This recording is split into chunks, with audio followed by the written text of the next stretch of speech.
Good evening everyone. So, ang i-discuss namin about contemporary arts. So, our group's members are May Figueras, Guerrero, Lumabe, Masalunga, and Shena. And now, ang i-discuss ko ay kung ano nga ba ang contemporary arts. So, sabi dito sa aming PPT, art created in the present time, reflecting current ideas, culture, and society, often pushing boundaries and exploring diverse media and concepts. So, ito yung mga artworks na ginagawa sa present time o sa panahon natin ngayon. Ang mga art na ito ay nagpapakita ng mga current ideas, kultura, at mga issues sa lipunan. Madalas, sinusubukan nitong baguhin o lampasan ang mga nakasanayan sa art. Kaya gumagamit ito ng iba't ibang media o materials at concepts. Next na sabi dito, is created from the late 20th century to the present. Following the modern art movement, so technically, nagsimula ang contemporary arts mula late 20th century around 1970s. Ganon hanggang sa ngayon. Ito ay kasunod ng modern art movements. Pero, mas open at experimental ang contemporary arts. Ibig sabihin, kahit anong bagay pwedeng maging arts, pwedeng pintura, sculpture, video performance, o kahit digital art. Ang mahalaga nagpapayag ito ng mensahe na relevant sa panahon natin. Everyone, my name is Prince Axel Guerrero. Learning outcomes. Number 1, identify the underlying history, philosophy of the era or movements. Number 2, classify specific artwork into the different movement under contemporary art. So now, let's move on to contemporary art movements. So, contemporary art movement, the diverse and ever-evolving artistic styles. As we go further sa aming presentation, i-discuss namin yung types ng contemporary art movement. Una is neo-pop art. So, neo-pop art is a postmodern art movement of the 1980s. It is inspired by pop art and cultural. So, kapag sinabi nating neo, it means new or recent. So, bali sa neo-pop art, ito yung modified pop art wherein nakapokus ito hindi lang sa cultural themes but also nagbibigay itong pansin sa mga issues sa lipunan, personal na karanasan at postmodernismo. So, makikita natin dito sa picture yung halimbawa ng neo-pop art. Ito yung Poppy by Jeff Koons, kung saan ito yung isang massive sculpture na ginawa using computer modeling. It comes sentimental themes with modern techniques and it reflects saccharine ideas of nostalgia and charm. So sa art ni Jeff Koons, mapapansin natin yung key figure ng mga neo-pop art, like it has bold colors, appreciation and remixing irony and humor and digital media. Photorealism, figurative art focusing on hyper-realistic deflection, paintings and drawings resemble photograph, often without visible practices of the artist's hand. Ang halimbawa po ng photorealism ay yung kung nasa picture sa may PPT.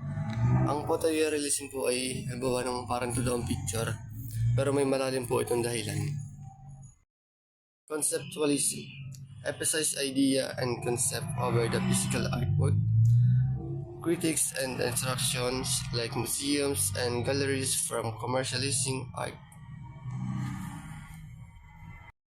Ang conceptualism naman po ay isang konsepto o idea na parang may gusto ka pong paiwatig na idadaan mo sa arts, tapos kaya ka po makakabuo ng isang arts. Tapos yung pong conceptualism, kalimitan lang po makikita sa mga museum at hindi mo rin po siya maintindihan kung hindi ka fan ng art. Ang performance art ay isang anyo ng kontemporaryong sining kung saan ginagamit ng mga artist o mga nagpe-paint ang kanilang katawan, kilos, presensya upang ihatid ang isang konsepto o mensahe. Madalas ito nagsasangkot ng mga live na presentasyon, gaya nga sa title, performance art. Yan. Madalas na nagiging live ang presentasyon pagsama-sama ng mga elemento ng teatro, sayaw, musika, o visual ng sining, at maaaring kabilang ng interaksyon ng madla. Hindi tulad ng mga tradisyonal na anyo ng sining. Ang sining na ito ay pagtatanghal ay pananandalian. Ibig sabihin ay umiira lamang ito sa panahon ng pagtatanghal at kadalasang binibigyan diin ang mga ideya at karanasan sa mga pisikal na bagay. Ang installation art ay isang three-dimensional na anyo ng sining kung saan ang mga artist ay gumagawa ng nakakaengganyo, kadalasang partikular sa site ng mga kapaligiran na nagbabago ng espasyo. Pinagsasama-sama nito ang iba't ibang materyales, bagay at media tulad ng tunog, video o liwanag upang ihatid ang isang konsepto o pukawin ng isang karanasan. Hindi tulad ng mga tradisyonal na eskultura, ang installation art ay nag-iimbita sa mga manood na makisali sa gawain sa pisikal o emosyonal na nagbibigay diin sa pakikipag-ugnayan at spatial na kamalayan. Hi everyone, let's proceed to our last topic, street art. Ang street art ay isang pabago-bago at patuloy na umuunlad sa anyo ng contemporary art. Ito ay nagta-transform urban landscape worldwide. It encompasses a wide range of techniques from a graffiti and stencil to mural and installation. Bago tayo magpatuloy, brief history muna ng graffiti street art. Ang graffiti street art ay nagmula sa New York. Writers and taggers. Ang unang artist ay sila Taki 183 and Cornbird. Ang unang naglagay ng kanilang pangalan sa subway train in walls. Subway art. Graffiti artists began to decorate entire subway with intricate design and colorful mural. Noong 1970s, ang subway system ng New York City ay naging canvas ng mga graffiti artists. Characteristic of street art.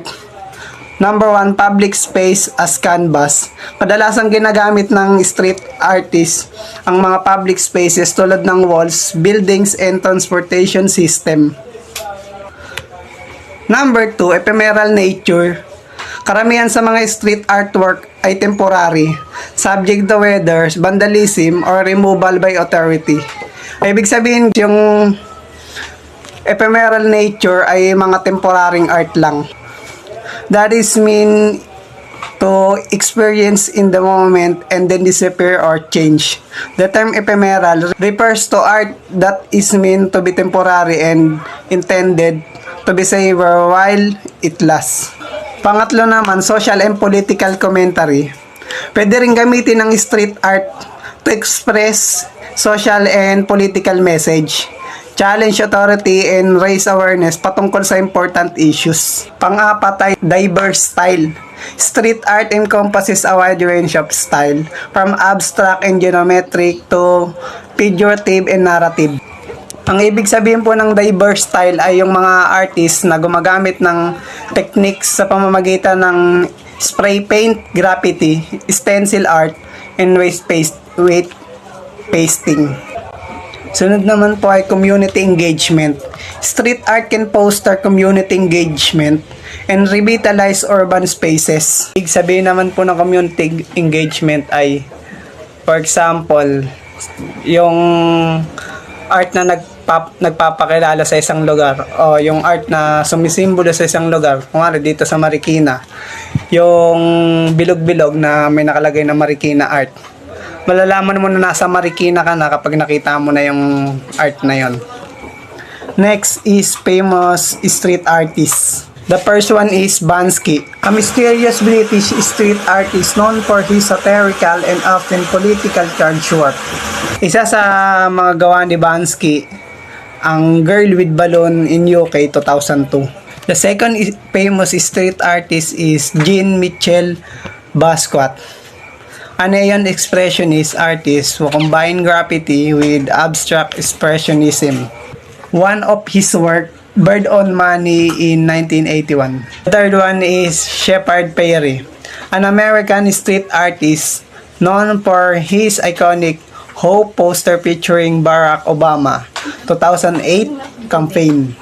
Impact of street art. The impact of street art in our society is street art can revitalize urban spaces and attract tourists, and it reflects the culture and identity of community.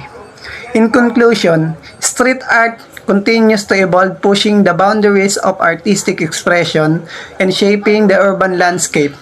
Contemporary art, a dynamic and ever-evolving field, is a testament to human creativity and innovation. The movement and style we explore, neopop, photorealism, conceptual art, performance art, installation art, and street art, each contribute to the rich tapestry of contemporary artistic expression. That's the end of our presentation. Thank you.